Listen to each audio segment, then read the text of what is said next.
भगवत गीता गीता का सार अध्याय 1।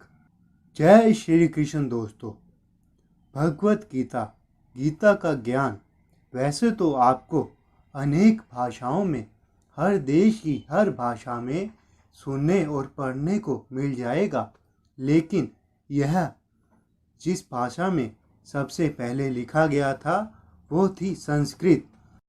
महाभारत में वर्तमान कलयुग तक की घटनाओं का विवरण मिलता है। इसी युग के प्रारंभ में आज से लगभग 5000 वर्ष पूर्व भगवान श्री कृष्ण ने अपने मित्र तथा भक्त अर्जुन को भगवत गीता सुनाई थी।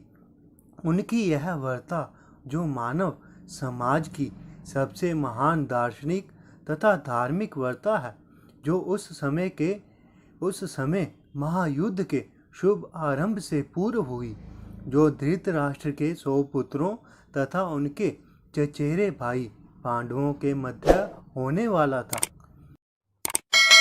भगवत गीता अध्याय 1। युद्ध स्थल में सैन्य निरीक्षण। धृतराष्ट्र ने कहा, है संजय, धर्म भूमि कुरुक्षेत्र में युद्ध की इच्छा से एकत्र हुए मेरे तथा पांडु के पुत्रों ने क्या किया? संजय ने कहा, है राजन, पांडु पुत्रों द्वारा सेना की व्यूह रचना देखकर राजा दुर्योधन अपने गुरु के पास गया और उसने यह शब्द कहे, है आचार्य, पांडु पुत्रों की विशाल सेना को देखें, जिसे आपके बुद्धिमान शिष्य द्रौपद के पुत्र ने इतने कौशल से व्यवस्थित किया है। इस सेना में भीम तथा अर्जुन के समान युद्ध करने वाले अनेक वीर धनुर्धर हैं, यथा महारथी युयुधान, विराट तथा द्रुपद। इनके साथ ही धृष्टकेतु, चेकितान, काशीराज, पुरुजित, कुंती भोज तथा शैब्य जैसे महान शक्तिशाली योद्धा भी हैं। पराक्रमी युधामन्यु, अत्यंत शक्तिशाली उत्तम मौजा, सुभद्रा का पुत्र तथा द्रौपदी के पुत्र, यह सभी महारथी हैं। किंतु है ब्राह्मण श्रेष्ठ, आपकी सूचना के लिए मैं अपनी सेना के उन नायकों के विषय में बताना चाहूँगा जो मेरी सेना को संचालित करने में विशेष रूप से निपुण है। मेरी सेना में स्वयं आप, भीष्म, कर्ण, कृपाचार्य, अश्वत्थामा, विकर्ण तथा सोमदत्त का पुत्र भूरिश्रवा आदि हैं, जो युद्ध में सदैव विजयी रहे हैं। ऐसे अन्य वीर भी हैं जो मेरे लिए अपना जीवन त्याग करने के लिए उद्यत हैं। वह विविध प्रकार के हथियारों से सुसज्जित हैं और युद्ध विद्या में निपुण हैं। हमारी शक्ति अपरिमेय है और हम सब पितामह द्वारा भलीभांति सुरक्षित हैं, जबकि पांडवों की शक्ति भीम द्वारा भलीभांति सुरक्षित होकर भी सीमित है।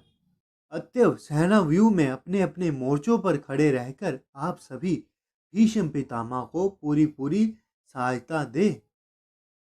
तब कुरुवंश के व्यूहवृद्ध परम प्रतापी एवं वृद्ध पितामह ने सिंह गर्जना की सी ध्वनि करने वाले अपने शंख को उच्च स्वर में बजाया, जिससे दुर्योधन बहुत खुश हुआ। तत्पश्चात शंख, नगाड़े, बिगुल, तुरही, सींग सहसा एक साथ बज उठे। वह समवेत स्वर अत्यंत कोलाहल पूर्ण था। दूसरी ओर श्वेत घोड़ों द्वारा खींचे जाने वाले विशाल रथ पर आसीन श्री कृष्ण तथा अर्जुन ने अपने अपने दिव्य शंख बजाए।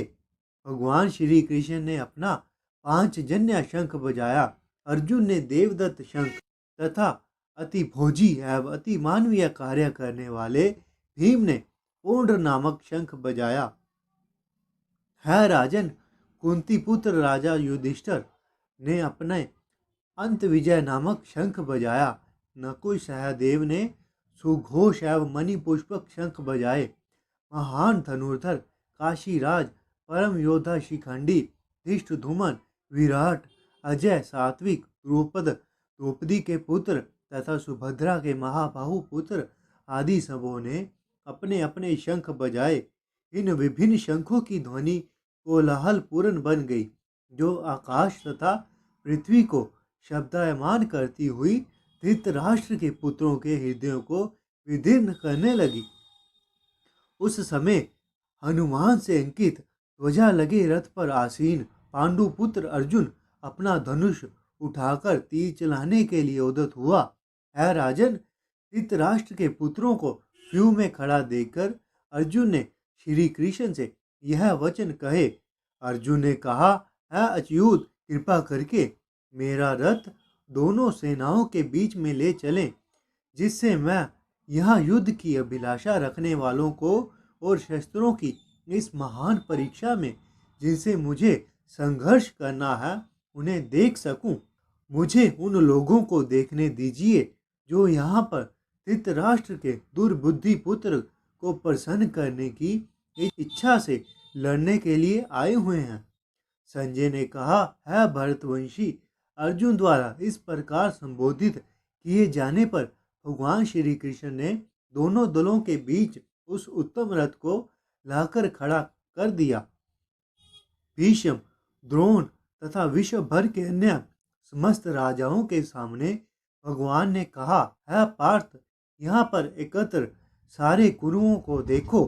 अर्जुन ने यहाँ वहाँ पर दोनों पक्षों की सेनाओं के मध्य में अपने चाचाओं, ताऊओं, पितामहों, गुरुओं, अपने सारे संबंधियों को देखा। जब कुंती पुत्र अर्जुन ने मित्रों तथा संबंधियों की इन विभिन्न श्रेणियों को देखा तो वह करुणा से अभिभूत हो गया और इस प्रकार बोला। अर्जुन ने कहा, है श्री कृष्ण, इस प्रकार युद्ध की इच्छा रखने वाले मित्रों तथा संबंधियों को अपने समक्ष खड़ा देखकर मेरे शरीर के अंग कांप रहे हैं और मेरा मुंह सूखा जा रहा है। मेरा सारा शरीर कांप रहा है। मेरा गांडीव धनुष मेरे हाथ से सरक रहा है और मेरी त्वचा जल रही है। मैं यहाँ अब और अधिक खड़ा रहने में असमर्थ हूँ।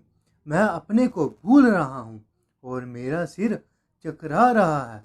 है श्री कृष्ण, मुझे तो केवल अमंगल के कारण दिख रहे हैं। है श्री कृष्ण, इस युद्ध में अपने ही स्वजनों का वध करने से ना तो मुझे कोई अच्छाई दिखती है और ना मैं उससे किसी प्रकार की विजय, राज्य या सुख की इच्छा रखता हूँ। है गोविंद, हमें राज्य इस जीवन से क्या लाभ, क्योंकि जिन सारे लोगों के लिए हम उन्हें चाहते हैं वह ही हमारे समक्ष इस युद्ध भूमि में खड़े हैं। है मधुसूदन, जब गुरुजन, पितरगण, पुत्रगण, पितामह, मामा, ससुर, पोत्रगण, साले तथा अन्य सारे संबंधी अपना धन एवं प्राण देने के लिए तत्पर हैं और मेरे समक्ष खड़े हैं, तो फिर मैं इन सबको क्यों मारना चाहूँगा, भले ही वह मुझे क्यों न मार डालें। है जीवों के पालक, मैं इन सबों से लड़ने को तैयार नहीं, भले ही बदले में मुझे तीनों लोग क्यों ना मिलते हों। इस पृथ्वी की तो बात ही छोड़ दें। भला धृतराष्ट्र के पुत्रों को मारकर हमें कौन सी प्रसन्नता मिलेगी। यदि हम ऐसे अपने संबंधियों का वध करते हैं तो हम पर पाप चढ़ेगा। अंत यह उचित नहीं होगा कि हम धृतराष्ट्र के पुत्रों तथा उनके मित्रों का वध करें। है लक्ष्मीपति कृष्ण, इससे हमें क्या लाभ होगा और अपने ही कुटुंबियों को मारकर हम किस प्रकार सुखी हो सकते हैं। है जनार्दन, यद्यपि लोभ से अभिभूत चित्त वाले यह लोग अपने परिवार को मारने या अपने मित्रों से द्रोह करने में कोई दोष नहीं देखते, तो हम जो परिवार के विनिष्ट करने में अपराध देख सकते हैं, ऐसे पाप कर्मों में क्यों प्रविष्ट हों। कुल का नाश होने पर सनातन कुल परंपरा नष्ट हो जाती है और इस तरह शेष कुल भी अधर्म में प्रवृत्त हो जाती है श्री कृष्ण, कुल में अधर्म पर मुक्त होता है तो कुल की स्त्रियां दूषित हो जाती हैं और स्त्रियों के पतन में से अविष्णुवंशी अवांछित संतानें उत्पन्न होती हैं। अवांछित संतानों की वृद्धि से निश्चय ही परिवार के लिए तथा पारिवारिक परंपरा को निष्ठ करने वालों के लिए नरक का जीवन उत्पन्न होता है।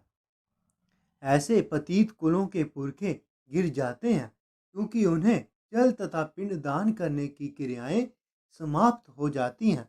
जो लोग कुल परंपरा को विनिष्ट करते हैं और इस तरह अवांछित संतानों को जन्म देते हैं, उनके दुष्कर्मों से समस्त प्रकार की सामुदायिक योजनाएं तथा पारिवारिक कल्याण कार्य विनिष्ट हो जाते हैं। है प्रजापालक श्री कृष्ण, मैंने गुरु परंपरा से सुना है, जो लोग कुल धर्म का विनाश करते हैं वह सदैव नरक में वास करते हैं। ओह, कितने आश्चर्य की बात है कि हम जन्मज्ञ पाप कर्म करने के लिए उद्यत हो रहे हैं। राज सुख भोगने की इच्छा से प्रेरित होकर हम अपने संबंधियों को मारने पर तुले हुए हैं। यदि शस्त्रधारी धृतराष्ट्र के पुत्र मुझ निहत्थे तथा रणभूमि में प्रतिरोध करने वाले को मारे तो यह मेरे लिए शेषकर होगा। संजय ने कहा।